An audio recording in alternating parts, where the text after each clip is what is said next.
Hello बच्चों, चलिए प्रश्न को देखते हैं। प्रश्न दो संख्याओं का योग 8 है तथा इनके प्रतिलोमों के योग का 15 गुना भी 8 ही है। संख्याएं ज्ञात करो। तो प्रश्न को आगे हल करें उससे पहले जो प्रश्न की मुख्य अवधारणा है उस पर विचार करते हैं। तो इस प्रश्न के लिए जो मुख्य अवधारणा है वह हो जाएगी द्विघात समीकरण।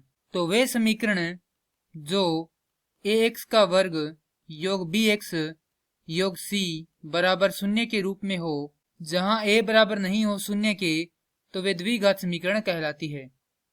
अब हमें दिया गया दो संख्याओं का योग कितना है, 8 है। तो माना प्रथम संख्या मान लेते हैं हम x। तो यदि प्रथम संख्या x है तो द्वितीय संख्या हो जाएगी, यहां पर लिखेंगे द्वितीय संख्या बराबर 8 घटाव x।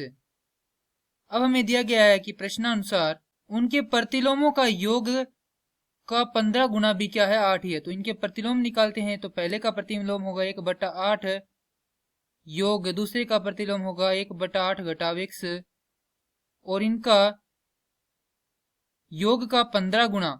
तो योग करके जो 15 गुना कर देते हैं तो हमारे पास कितना आता है, 8 आता है। तो यहां से इसको हल करेंगे तो हमारे पास लघुत्तम आएगा x गुना में 8 घटाव x।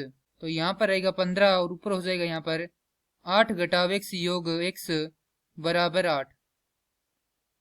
हल करेंगे तो यहाँ पर होगा 15 गुना में 8 बटा में x गुना में 8 घटाव x बराबर 8। तो 8 से 8 कट जाएगा और यहाँ से वज्र गुणा करेंगे तो हमारे पास प्राप्त होगा 15 बराबर 8x घटाव x का वर्ग। तो यहाँ से इन दोनों का इधर पक्षांतरण कर देते हैं तो हमारे पास आएगा x का वर्ग घटाव 8x योग 15 बराबर 0। तो यहाँ से हम क्या करेंगे, इसके जो गुणनखंड करेंगे तो हमें प्राप्त होगा x का वर्ग घटाव 3x घटाव 5x योग 15 बराबर 0। x का वर्ग घटाव 3x घटाव 5x योग 15 बराबर 0। तो यहाँ पर हम देखें तो x उभयनिष्ठ है, तो यहाँ पर x उभयनिष्ठ आ जाएगा, अंदर बचेगा x घटाव 3। यहाँ पर 5 उभयनिष्ठ है तो अंदर बचेगा x घटाव 3 बराबर 0। तो ये हो जाएगा x घटाव 5 और ये हो जाएगा x घटाव 3 बराबर 0।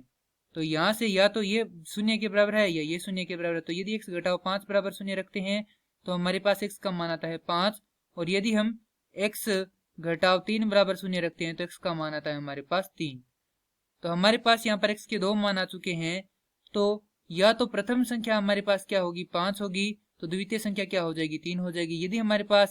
यदि प्रथम संख्या 3 है तो द्वितीय संख्या 5 हो जाएगी। और ये हमारे प्रश्न का उत्तर है। मैं आशा करता हूँ कि यह प्रश्न आपको समझ में आया होगा। धन्यवाद।